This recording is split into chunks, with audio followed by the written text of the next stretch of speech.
2026 में जैसे ही एप्स्टीन के कुछ नए दस्तावेज, नए डॉक्यूमेंट रिलीज हुए, उसके बाद दुनिया में बवाल हो रहा है। कभी ना सोचा हुआ इंसान का नाम भी इस फाइल में आ रहा है।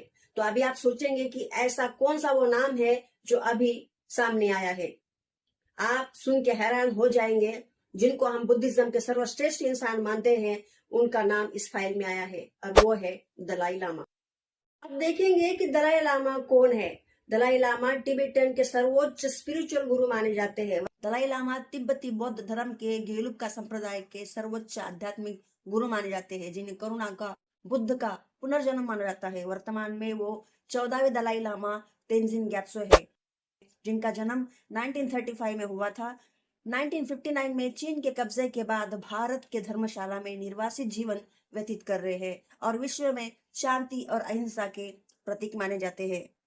अब सवाल ये है कि एप्स्टीन फाइल के साथ में दलाई लामा का क्या लेना देना। दोस्तों, हाल ही में यूएस जस्टिस ने कुछ डॉक्यूमेंट्स रिलीज किए हैं और इस नए डॉक्यूमेंट में दलाई लामा का नाम 169 बार आया है। अब आप ये सोचेंगे कि एक क्रिमिनल इंसान के साथ में एक स्पिरिचुअल इंसान का क्या लेना देना। असल में ये सारे ईमेल्स और ये मैसेजेस 2012 के हैं और इस बातचीत में ये पता चलता है कि किसी तरह से एप्स्टीन दलाई लामा तक पहुंचना चाहता था, उनके साथ डिनर करना चाहता था या उनको खाने पे इनवाइट करना चाहता था और उनके लिए एक इवेंट सेट करना चाहता था। ये जो ईमेल्स है, इस ईमेल में दो लोगों के बीच का संवाद है, जिसमें कभी आर्टिकल शेयर किए गए हैं या कभी दलाई लामा के कोट शेयर हुए हैं या दलाई लामा के विषय में कोई चर्चा हुई है। यहाँ डायरेक्टली दलाई लामा का संपर्क एप्स्टीन से नहीं है।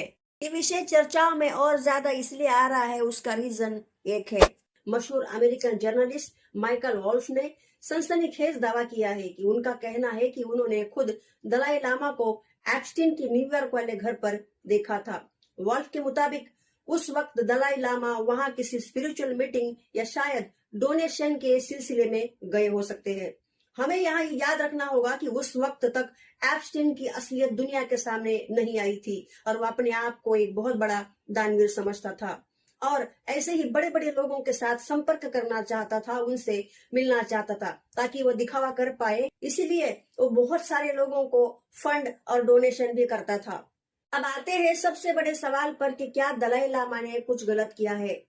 अब आपको एक बात बता दूं कि जो 169 बार जो नाम मेंशन है, उसमें ज्यादातर दलाई लामा का नाम एक थर्ड पर्सन में है, यानी कि दो लोग बात कर रहे हैं तीसरे इंसान के बारे में। इसीलिए दलाई लामा का एप्स्टीन से कोई संबंध या कोई व्यवहार है, यह थ्योरी यहाँ पे पूरी तरह से गलत साबित होती है। तो आपको क्या लगता है फ्रेंड्स कि ऐसे बड़े लोगों के साथ में इमेजेस बनाना, क्या एप्स्टीन ने अपनी इमेज सुधारने के लिए या इमेज बनाने के लिए किया था? आपकी राय कमेंट सेक्शन में जरूर दें। चैनल को सब्सक्राइब करिए, वीडियो को लाइक करिए। मिलते हैं अगली वीडियो में, तब तक के लिए wish you all the best. जय हिंद, जय भारत।